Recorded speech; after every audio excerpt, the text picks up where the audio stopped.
I never thought I'd be the guy standing in front of a mirror not recognizing the person staring back. But here I am, and honestly, I need you to tell me if I went too far or if this was the only way to finally get the respect I deserved. For 22 years, I was the invisible man, the safe friend, the guy who did everyone's homework while they went out and actually lived their lives. But after what happened at my sister's wedding, I decided to burn that old version of me to the ground and start over. I spent thousands of dollars, months in the gym, and completely re-engineered my personality, just to watch the people who laughed at me crawl back. But now that I've delivered the ultimate reality check, my family says I'm being cruel and shallow. So, before I get into the details of how I dismantled my old life, I have to ask you, if you were treated like a human doormat for 2 decades, would you use your success to help the people who hurt you? Or would you make them watch while you became everything they ever wanted but can never have? To understand why I did what I did, you have to understand the old Arthur. I was the definition of a nerd, in the most stereotypical way possible. I had the thick glasses, the bad posture from hunching over a laptop for 18 hours a day, and a wardrobe that consisted almost entirely of free tech conference t-shirts and cargo pants. I wasn't just socially awkward, I was socially non-existent. My older sister, Vanessa, was the complete opposite. She was the golden child, the cheerleader, the one who married a guy whose dad owned half the car dealerships in the state. Growing up, I was her personal assistant. I did her essays so she could go to parties. I fixed her computer every time she spilled a drink on it, and I was always the dependable brother who stayed home with our parents while she was out making memories. My parents loved me, sure, but in that way you love a reliable appliance. They didn't worry about me because I didn't have a life to worry about. I was just the smart kid who was going to make good money one day and take care of everyone. The breaking point happened 2 years ago at Vanessa's wedding. It was a high society event, and I was, of course, the awkward usher who didn't fit in his rented tuxedo. During the reception, I overheard Vanessa talking to her new bridesmaids and her husband Mark. They were laughing about the seating chart. Vanessa said, "I put Arthur at the back table with the elderly relatives so he wouldn't weird out the younger crowd. He's such a dork, he probably prefers talking to Great Aunt Martha about her hip replacement anyway." Then Mark chimed in, "Hey, at least he's useful for my taxes next year. You don't marry a guy like that, you just keep him around to fix your Wi-Fi." The laughter that followed was the loudest thing I'd ever heard. I didn't make a scene. I didn't cry. I just walked out of that reception, drove home, and realized that being nice was just another word for being a victim. I had a high-paying job in software engineering and zero expenses, because I never went anywhere. I had a massive savings account and a deep, burning spite that was more powerful than any motivation I'd ever felt. The next Monday, I started the reclamation. I didn't just go to a gym. I hired a personal trainer, a nutritionist, and a chef. I spent 6 months in a grueling cycle of lifting weights and eating clean, shedding the skinny fat gamer physique, and replacing it with lean muscle.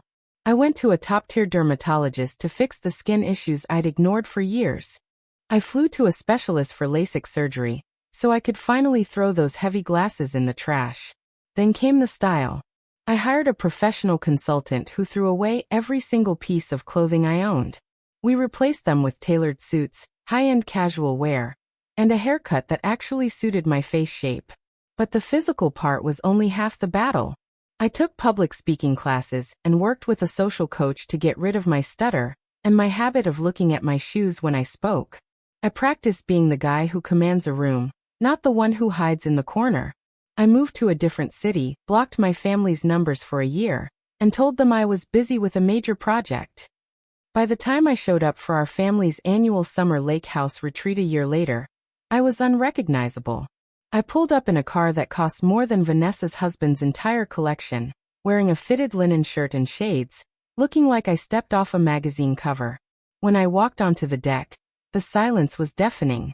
Vanessa literally dropped her glass of wine. My mom didn't even realize it was me at first. She asked if I was one of Mark's business associates.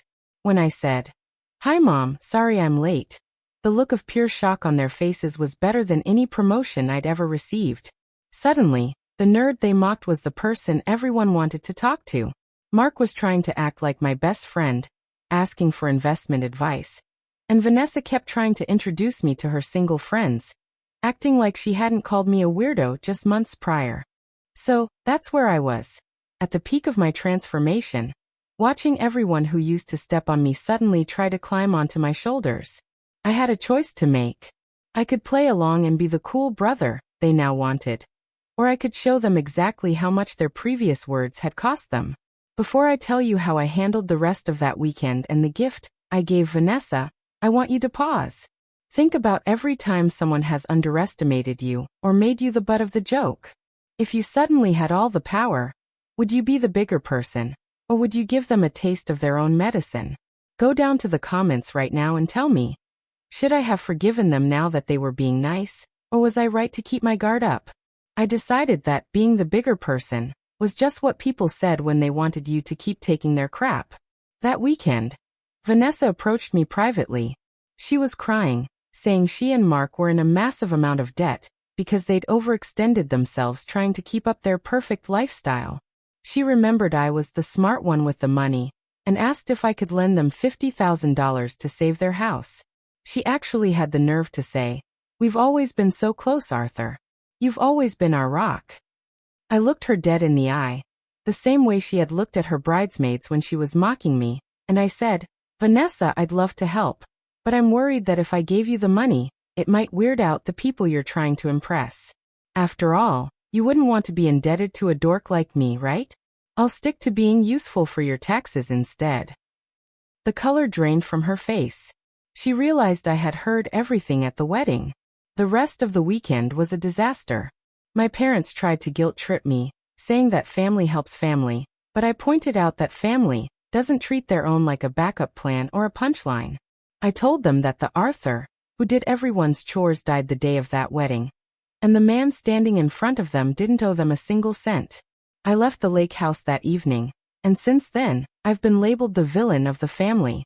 They tell everyone I'm shallow because I changed my look and cold because I won't bail them out. But for the first time in my life, I don't care what they think. I'm living my life for me now, and the view from the top is a lot better than the one from the back table. Looking back, that makeover didn't just change my face or my body. It changed my worth in my own eyes.